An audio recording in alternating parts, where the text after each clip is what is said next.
Well, good evening, ladies and gentlemen. My name is Justin Cardy, and I'm the Executive Editor of the University of New South Wales Law Journal. It is my honour to be able to welcome you all here this evening for the launch of Volume 40, Issue Number 3, the third of 4 issues that will be published in the journal this year.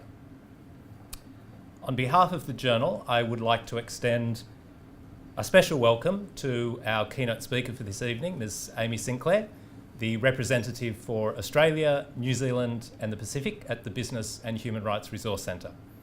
To Michael Vrasakis and the partners and solicitors of Herbert Smith Freehills, to Professor Andrew Lynch, the Head of School and Deputy Dean of the UNSW Law Faculty, and to the UNSW Law Journal Editorial Board and our journal alumni.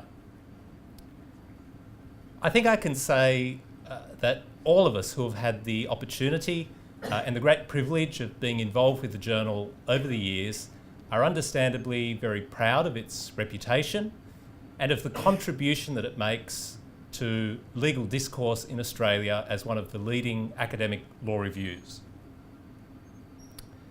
The effort and the support of a great number of people goes into facilitating and realising the work of the journal. So I'd like to just take a moment to thank some of those people now. On behalf of the journal, a big thank you goes to Herbert Smith Freehills, our host for tonight and a premier sponsor of the UNSW Law Journal.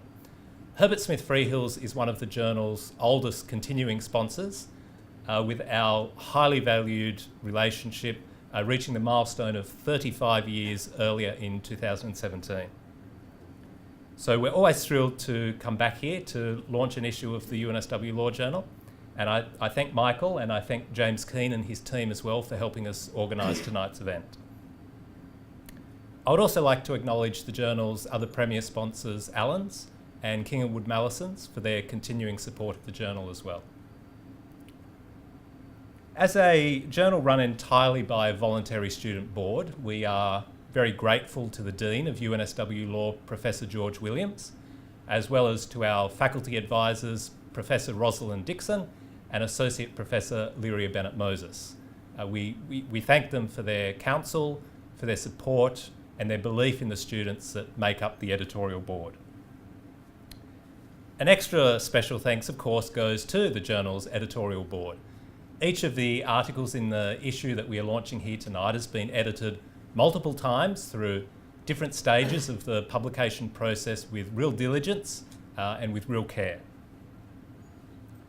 Recently, the journal just completed our recruitment period for 2017, and we were very pleased to welcome 10 new members onto the editorial board, most of who are with us here tonight.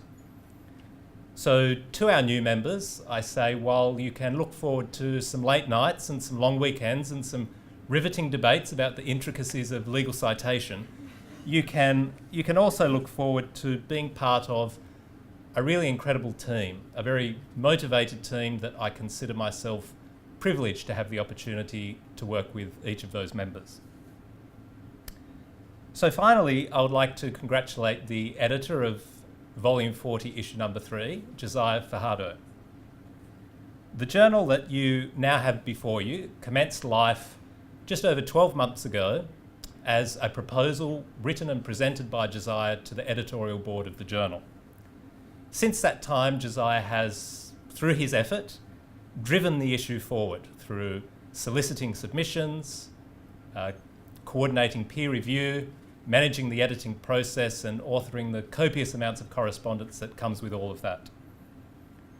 Even with the great support of the journal's editorial board, it is a long 12-month process, but it is a process to which Josiah has brought great dedication and great enthusiasm. In fact, in addition to his role as an issue editor, Josiah also managed to find the time to help rework the journal's tracking spreadsheets, which we use to monitor the editing process. He also added some mathematical wizardry to our recruitment spreadsheets, which made the marking of applications much, much easier. And indeed, he also managed to draft a small program that automatically compares the above-end references within an article, which once refined, could very well be the first step towards making the work of all of us editors redundant. But seriously, I have to say that over my time working on the executive with Josiah, I have been persuaded. I've been persuaded that there isn't a conceivable problem that could not be made better with a good spreadsheet and a clever formula. So congratulations, Josiah. Congratulations on launching this issue tonight. It's a fantastic achievement, and it's been a real honour working with you on the executive over the past year. Now I would like to introduce Michael Vrasakis to speak on behalf of Herbert Smith Freehills. Michael is a corporate partner with the firm and is widely recognised as a leader and an authority in the area of non-contentious regulation. With extensive experience in the regulation of retail financial services, like the Journal, Michael is regularly at the forefront of debating developing new law. So thank you again, Michael, for hosting us this evening. We're delighted to be here and we're grateful for your time in speaking to us. Thank you, Michael.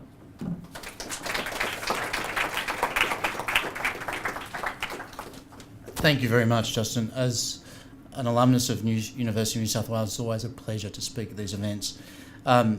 I would say that the link between academic excellence, scholarly writing and legal practice is one that we as a firm are particularly passionate about. And I think to make the connection between the scholarly aspects and practice is simply to say that the analytical skills that are required to explore areas of law in such a scholarly work are really just an application of the same skills that are used in the day-to-day resolution of legal issues in practice. We've had a long association with academics. Margaret Stone, former lecturer at the faculty, was one of our consultants. Obviously, Margaret went on to be a judge and now is head of various Australian security institutions. I think, though, where those analytical skills are applied to wider issues of social and political significance, then these analytical skills are put to some of their best work, needless to say. Thematic of this edition, namely business and human rights, explores various interactions between those themes of business and human rights. Herbert Smith Freehills is active and passionate about this topic, most recently with a seminar coming up on human rights legislation and their impact on business, and also with a team assembled addressing modern slavery legislative regimes in the UK and the EU. And recognise the importance of this area, we have a business and human rights practice, which we've just put some of the brochures, we thought it wasn't inappropriate, just put some of the brochures near the journals there for those people who are interested.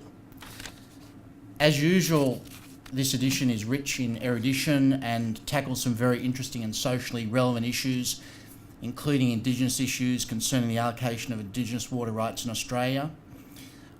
We are, as a firm, extremely proud to be co-sponsor of the Law Journal and to welcome you to the launch of this edition. Nothing makes us more proud than really to think about the contribution of young lawyers in their role in the Law Journal. I think it's hugely exciting.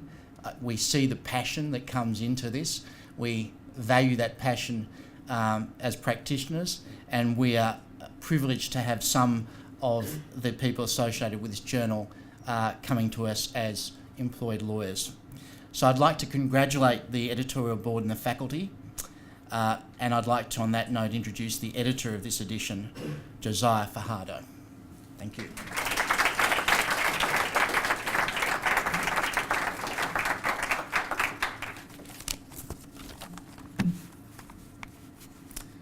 Thanks, Michael.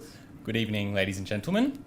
I will begin by also acknowledging the Gadigal people of the Eora Nation, the traditional owners of the land on which we meet. I pay my respects to their elders past and present, and to all Aboriginal and Torres Strait Islander people here this evening. As with each of its recent predecessors, Volume 40, Issue 3 of the University of New South Wales Law Journal has two parts, a general and a thematic component. I will provide a brief background to the thematic component in a moment, but I would first like to acknowledge the excellent articles in the general component that provide original insights into a range of current issues in the Australian legal landscape. The first four articles address aspects of the institutional relationships between the public, Parliament and the courts. Luke Beck considers whether Australian courts have a constitutional duty to provide reasons for their decisions, and if so, to what extent current practice complies with that duty. James Duffy and John O'Brien consider the thorny dilemma of a criminal liability provision in the Queensland Acts Interpretation Act that is itself open to multiple interpretations. Gabrielle Appleby and Anna Olichnik argue that Parliament should be required to debate whether a proposed law is within constitutional limits on legislative power. And Ryan Goss provides a comprehensive analysis of the laws regulating how local government officials are elected. The next 3 articles deal with cases where the law impacts on the day-to-day life of a segment of our society. Christopher Arup, Karen Beaton-Wells, and Joe Paul Taylor consider how planning and competition law regulate where major supermarket chains are able to open and acquire new stores. Mark Thomas considers whether receiving welfare overpayments from Centrelink may affect one's admission to legal practice. And Paul Ali, Lucinda O'Brien, and Ian Ramsey consider the Australian public's attitude towards people who go bankrupt based on their extensive empirical research. The final article, which Michael alluded to in the general component, by Elizabeth McPherson, provides a comparative analysis of Indigenous water usage rights in Australia and in Chile. The article suggests that Australia could learn from the Chilean experience and consider introducing a mechanism to allocate water rights to Indigenous communities outside the existing narrow native title framework. This could include rights to use water for commercial purposes.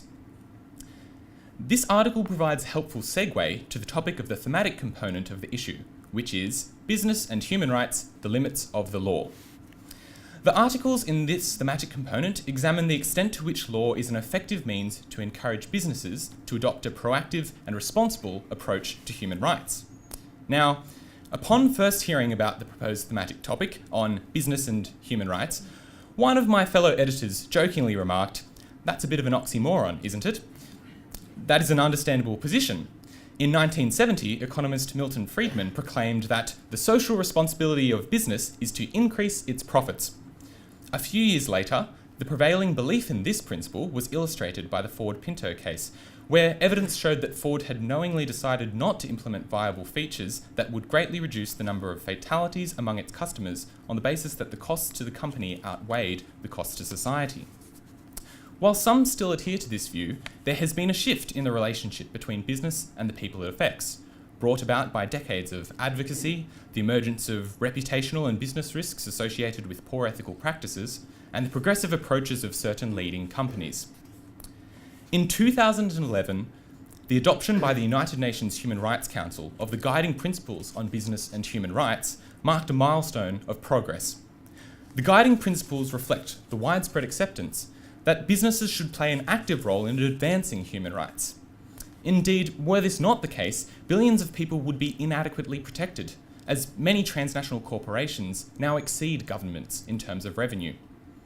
This new expectation has found expression in a growing number of soft and hard law instruments, from industry codes of conduct to transparency legislation, to name a few. However, 2 developments in particular highlighted the need for academic consideration of this issue prior to the call for submissions in October last year. First, the UN Intergovernmental Working Group, tasked with developing an international instrument on business and human rights, had recently concluded its 2nd session. This body will meet next month and could for the first time bring about binding obligations on transnational corporations at international law. Second, Australia was considering the development of a national action plan to implement the guiding principles. This process continues, with consultations and the recent formation of an advisory group on business and human rights. A third issue has since arisen that raises the core issues of the thematic component, and that is the potential introduction of a modern slavery act that could require businesses to address slavery in their supply chains here in Australia. In this context, this issue provides a scholarly discussion on what role the law should play in the rapidly developing field of business and human rights.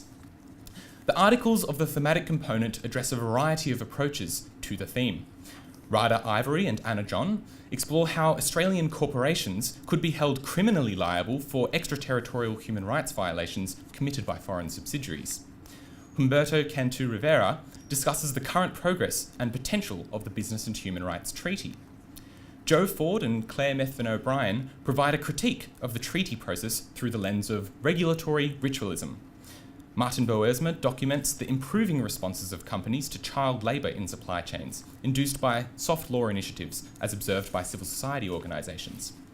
And Sarah Rennie, Tim Connor, Annie Delaney and Shelley Marshall argue that local stakeholder involvement in private regulatory mechanisms can better protect workers in global supply chains.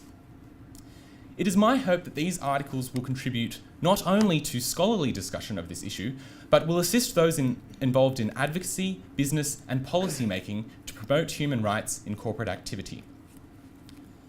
I must now take some time to thank the numerous people whose collective effort has resulted in the issue we are now launching. First, I would like to thank the authors of the articles in both the general and thematic components. It is a privilege for the journal to be able to see their fine work through to publication, and I have enjoyed working with each of them.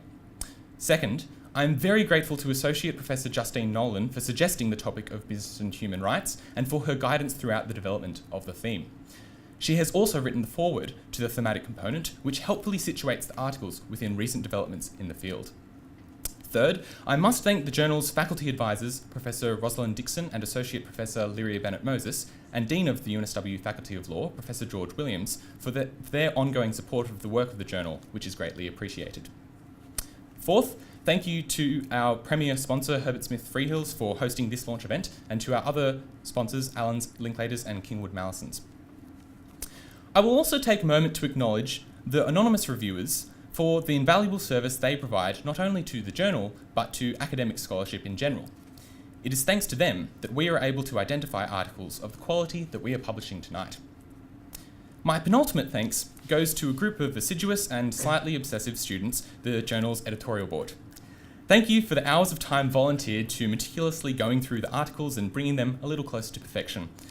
Thank you especially to those who went the extra mile, whether by trawling through archived websites to locate sources or simply being available to take on extra editing where needed. Also, to the members of the executive committee with whom I served, it has been a real pleasure to work with each of you, and it has been a rewarding challenge to together iterate the new collaborative processes that will hopefully secure more sleep and less stress for our successors. And also, as Justin mentioned, thank you for indulging my overzealous use of spreadsheets. Finally, I would like to thank God, my family, and my friends for their support over the last year, and without whom I literally would not be here, although some bear greater degrees of causal responsibility. I am truly blessed to be able to go through life with each of you alongside me. I am now delighted to welcome our keynote speaker for this evening, Ms Amy Sinclair. Ms Sinclair is the representative for Australia, New Zealand and the Pacific at the Business and Human Rights Resource Centre. She is an international lawyer, researcher and advisor on human rights in business, with experience working with NGOs and public bodies on law, policy and advocacy. She has 10 years prior experience as a corporate lawyer with major international legal practices in London, Hong Kong and Sydney. And she is a leading advocate calling for a modern slavery act to be introduced in Australia. Please welcome Ms Amy Sinclair. Good evening, everyone. Thank you, Josiah. It's a pleasure to be here with you this evening. Some of our closest neighbours, the Pacific Island states of Tuvalu and Kiribati, will be completely submerged beneath the ocean in less than 50 years. Sydney is at the risk of the same fate. It's a sobering thought. Climate change and the human rights impacts of global warming on people is a major challenge facing humanity. Increasingly, we're seeing climate change litigation emerging as a tool to drive change in corporate behaviour and encourage a rapid transition from reliance on fossil fuels to low carbon economies. Climate change is now being framed as a human rights emergency. It has evident potential to cause extreme harm to communities around the world. The Philippines National Human Rights Institution is preparing to take action against 47 of the world's carbon majors, including Australian mining giant BHP, for their role in causing a rise in temperatures, which in turn created the conditions for devastating Typhoon Haiyan. Haiyan hit the Philippines in 2003 and left 7,000 people dead. A major legal action is also underway in the US, where Californian communities have filed a claim against 37 oil, gas and coal companies, claiming that they knew their products would cause a rise in sea levels, but that they failed to cut their greenhouse gas emissions. What's unclear to us at this stage is the extent to which companies will ultimately be held responsible for climate change and its impact on people. What is clear to us is the imperative for humanity to cooperate globally on this and other contemporary challenges that we're facing today, such as the rise of nationalist aggression and growing inequality in our international systems of production and supply. Incredibly, the world's 8 richest people hold the same amount of wealth as the world's poorest 50%. What is also clear to us is that the role of business in addressing these challenges will be key. As part of the problem, business very much needs to be part of the solution. Global cooperation through legal avenues represents a critical mechanism for regulating corporate human rights performance and tackling related challenges. Businesses must adopt a proactive and responsible approach to human rights, both within their home countries and when operating overseas. But how to achieve this? Firstly, through law. This is a fundamental mechanism for driving greater respect for human rights in business. But what are human rights, and how exactly do they relate to business? Human rights are basic freedoms and protections that belong to all individuals. They promote the values of dignity, respect, equality, and fairness. Human rights as a concept developed in the aftermath of the Second World War and reflected a desire to avoid a repeat of the atrocities of the Holocaust. They represent fundamental individual rights that are enshrined in international law, most notably the Universal Declaration of Human Rights and subsequent covenants on civil and political rights and economic, social and cultural rights, as well as ILO and OECD instruments. Human rights treaties contain state obligations which are then translated into domestic law and apply nationally. Examples of laws in Australia which contain human rights protections are our suite of anti-discrimination acts, the Privacy Act, National Native Title Act, and consumer protection laws.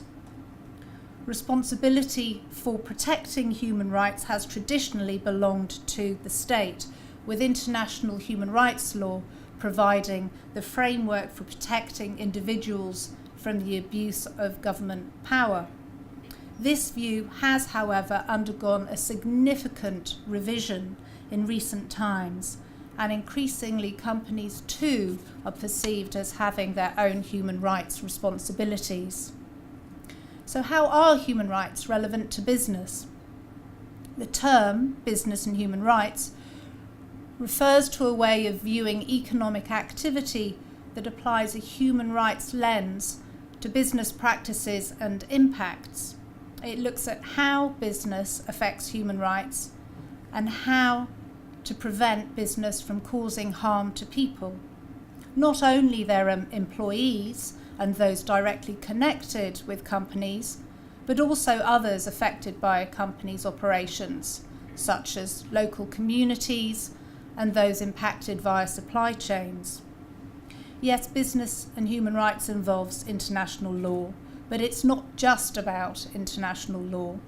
It impacts on almost every aspect of our daily lives, from the clothes we wear to the food we eat and the electronic devices we carry in our pockets.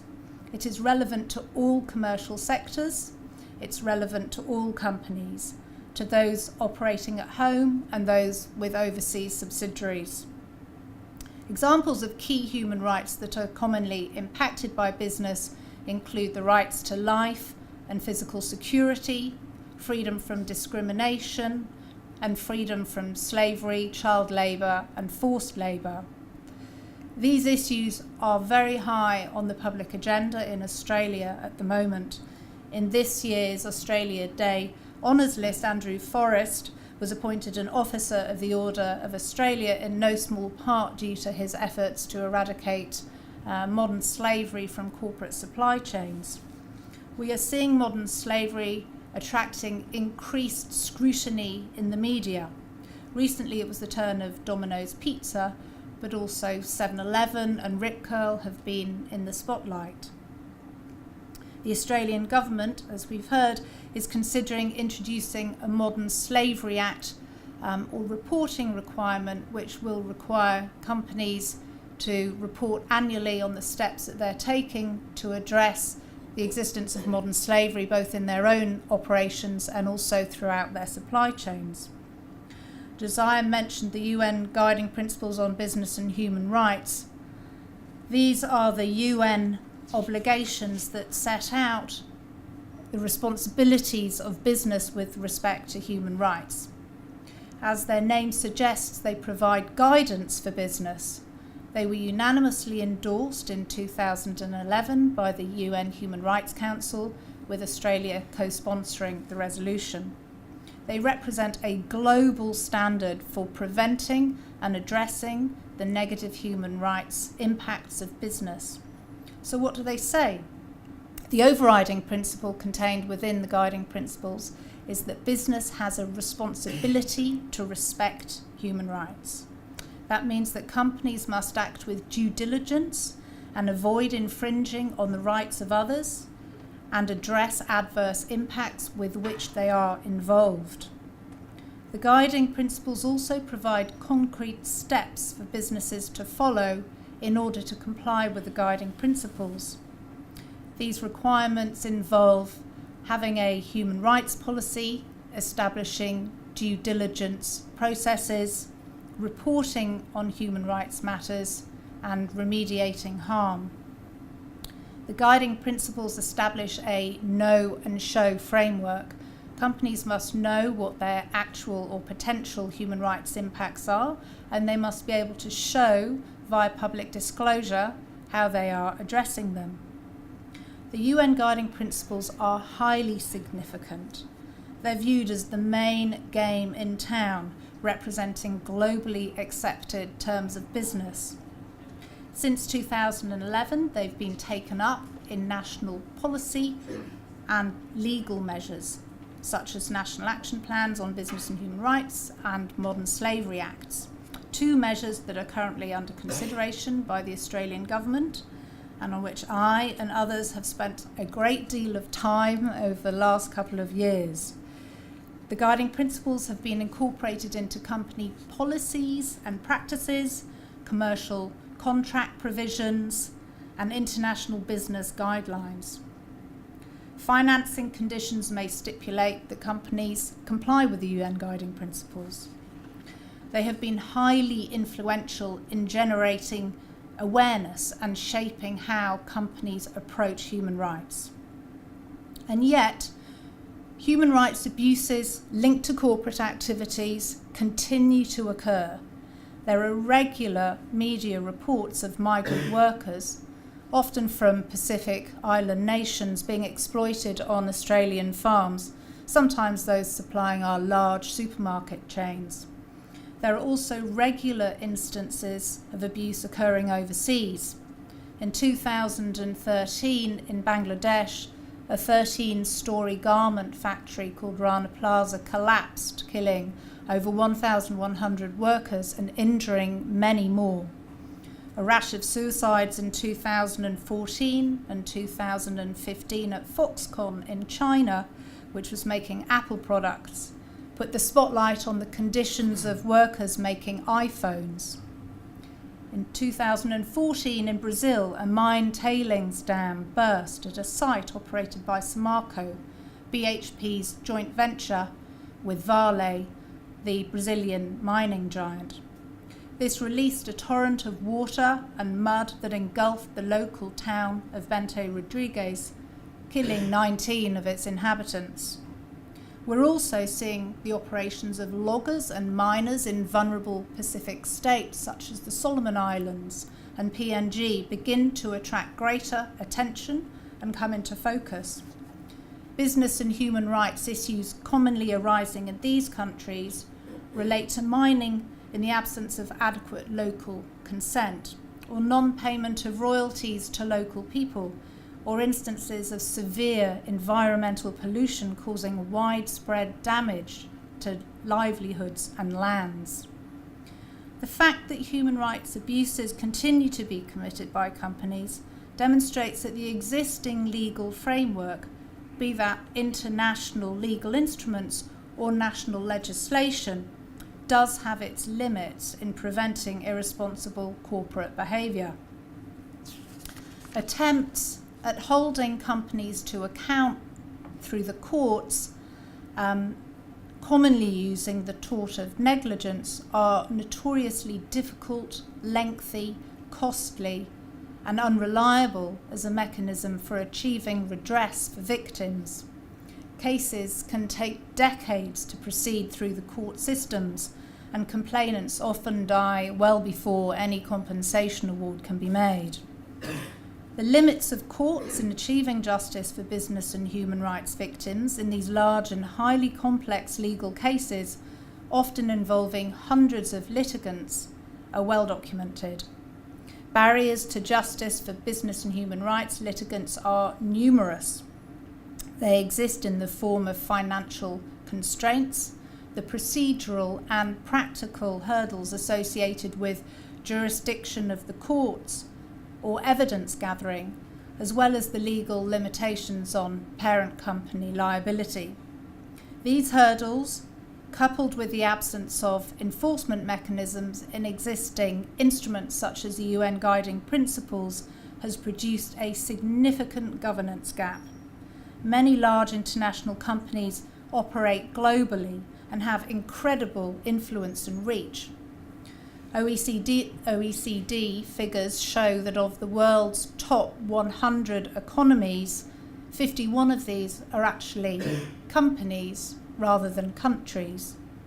However, international businesses are not regulated globally with respect to human rights, and accountability is limited. Whilst the development of a business and human rights treaty offers one potential solution to this challenge, the treaty process has suffered from a lack of political appetite in Western nations, which is where most large internationals are domiciled. One can only imagine that that appetite will be further diminished in this brave new world of Trump and Brexit. So what other levers can we use to drive corporate human rights compliance? The answer to that is that there are many. The rich content of this current issue of the Law Journal reflects this. It includes articles examining drivers that exist in domestic criminal legislation, in multi-stakeholder initiatives, and it also looks at the role of trade unions in countries of production, such as Cambodia, Vietnam, and Bangladesh. There are many other levers: investor scrutiny, employee expectations, public procurement incentives, consumer advocacy, exposure in the media, non-judicial complaints mechanisms, ample subject matter for future issues. Before finishing, I'd like to take a few minutes to consider another critical mechanism for encouraging more responsible business, and that is information. Using information to encourage improvements in corporate human rights performance through greater transparency, scrutiny, and accountability is the focus of my work at the Resource Centre. If we know what companies are saying they do and make this public, then there's greater accountability when these standards are not met. For those of you unfamiliar with the Business and Human Rights Resource Centre, we're a global human rights organisation that works to advance respect for human rights in business. We're excited to have recently launched in this region, with me as the first representative, covering Australia, New Zealand and the Pacific.